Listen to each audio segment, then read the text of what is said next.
కేసీఆర్ 1,30,00,000 మంది మహిళలకు చీరలు ఇస్తే రేవంత్ రెడ్డి 46 లక్షల మంది మహిళలకు మాత్రమే ఒక చీర ఇచ్చాడు. కేసీఆర్ హయాంలో ప్రతి బతుకమ్మ పండుగకు అందరూ మహిళలకు చీరలు వచ్చేవి. రేవంత్ రెడ్డి వచ్చాక 2 పండుగలు పోయాయి.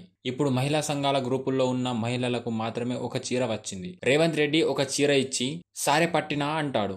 చీరతో పాటు బాకీ పడ్డ ₹60,000 ప్రతి మహిళకు ఇస్తే అది నిజమైన సారె పట్టడం అంటారు హరీష్ రావు. ముఖ్యమంత్రి గారు ఇక్కడ కొడంగల్లో మాట్లాడుతున్నారు. ఏమన్నాడంటే చీరలు పంపించిన ఓట్లన్నీ నాకే గుర్తుండ్రి అన్నాడు. అంటే నేనేమంటున్నా అంటే వాస్తవానికి కేసీఆర్ గారు ఉన్నప్పుడు పండుగకు బతుకమ్మకు చీరలు వచ్చినాయి. 2 పండుగలు పోయినాయి, వచ్చింది ఒకటే చీర కాదా? 2 పండుగలకు రావాల్సింది ఒకటే వచ్చింది. పోనీ కేసీఆర్ గారు ఉన్నప్పుడేమో 18 ఏళ్ళు నిండిన అమ్మాయి నుంచి అత్తకు వచ్చింది, తల్లికి వచ్చింది, కోడలికి వచ్చింది. కానీ ఇప్పుడేమంటున్నారు, ఓన్లీ ఎస్హెచ్జి గ్రూప్ లో ఉన్న వాళ్ళకు మాత్రమే ఇచ్చారు. మన తెలంగాణ రాష్ట్రంలో అప్పుడు కేసీఆర్ గారు ఉన్నప్పుడు బతుకమ్మ దసరా పండుగప్పుడు 1,30,00,000 మందికి చీరలు వచ్చేది. ఇప్పుడు ఎస్హెచ్జి గ్రూప్ లలో ఎందరున్నారు? 46 లక్షల మంది మాత్రమే ఉన్నారు. అంటే సగం కూడా వస్తలేదు. అంతే కదా? మీ ఇంట్లో ఇప్పుడు అత్త గ్రూప్ లో లేదని అత్తకు వస్తలేదు, బిడ్డ గ్రూప్ లో లేదంటే బిడ్డకు వస్తలేదు. ఆనాడు 1,30,00,000 మందికి ఇస్తే ఇవాళ కేవలం 46 లక్షల మందికి మాత్రమే ఇస్తూ ఉన్నారు. పోనీ అవి 2 పండుగలు అన్న 2 ఇచ్చిండ్రా అంటే ఒకటే ఇచ్చిండ్రు, అది కూడా ఒకటే కలర్. మళ్ళా ఇవన్నీ కూడా ఇబ్బందులు ఉన్నాయి.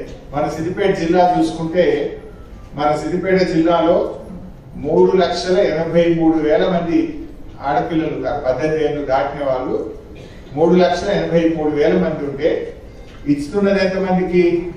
1,99,000 మందికి ఇస్తున్నారు. అంటే సగం మందికి వస్తున్నాయి, సగం మందికి వస్తాయి. నిజంగా ఇచ్చేది ఉంటే 2 పండుగలు 2 బతుకమ్మలు ఇచ్చినా బాగుంది, లేదు అందరికి ఇచ్చినా బాగుంది. అది కొందరికే ఇచ్చుడు, ఒక ఏడాది ఇచ్చి ఒక ఏడాది అయిపోతుంది కదా. దానికి నాకు బుద్ధి ఉంది అంటుండు తినప్పుడు. ఇంకా దాన్ని ఏమంటుండు, సారే పెట్టిన అంటుండు, చీరిచ్చి సారే పెట్టిన అంటుండు. అయ్యా రేవంత్ రెడ్డి గారు, సారే పెట్టుడు అంటే నువ్వు ఇస్తానన్న మహాలక్ష్మి నెలకు 2,500 ఇస్తా అన్నారు. మనకు 2 ఏళ్ళు అయింది. 2 ఏళ్ళు అంటే ఎంత అవుతుంది? 60,000 రూపాయలు. నిజంగా చీరతోని నువ్వు ఇస్తానన్న 60,000 కూడా ఇస్తే అప్పుడు సారే పెట్టినా. 60,000 ఇచ్చినాక సారా పెట్టినట్టు అయితే తప్ప నువ్వు సగం మంది ఆడోళ్ళకి ఇచ్చి 2 ఏళ్ళది ఒకటే ఇచ్చి ఆ ఒక్క చీరకు సారీ పెట్టిన అంటే ఇది ఎవరి చెవులు పువ్వు పెట్టుకుందో అర్థం చేసుకోవాల్సిన అవసరం. అంతేనా కాదు? చీర ఇచ్చి దాన్ని సారీ అంటుడు. చీర ఎప్పుడు నువ్వు మహాలక్ష్మి పైసలు కూడా ఇస్తే అది సారీ పెట్టినట్టు అయితే. అప్పుడు బాండ్ పేపర్ రాసిచ్చిండ్రు, ఇంటింటికి బాండ్ పేపర్ పంచిండ్రు. రాగానే నెలకు 2,500 ప్రతి మహిళకు ఇస్తామన్నారు. మరి 24 నెలలు అంటే 60,000 రూపాయలు బాకీ పడ్డట్టే కదా. గవి మరి అందరికీ చీరలు. పోనీ వడ్డీ లేని రుణం కూడా మీరు ఆలోచించారు. వాస్తవానికి మనకు వడ్డీ లేని రుణంలో ఏం చెప్పారమ్మా? బయటకు చెప్తున్నది ఏంటి, ఇవాళ జరుగుతున్నది ఏంటి? ఒకసారి మహిళా లోకం కూడా మన గౌరవ కలెక్టర్ గారు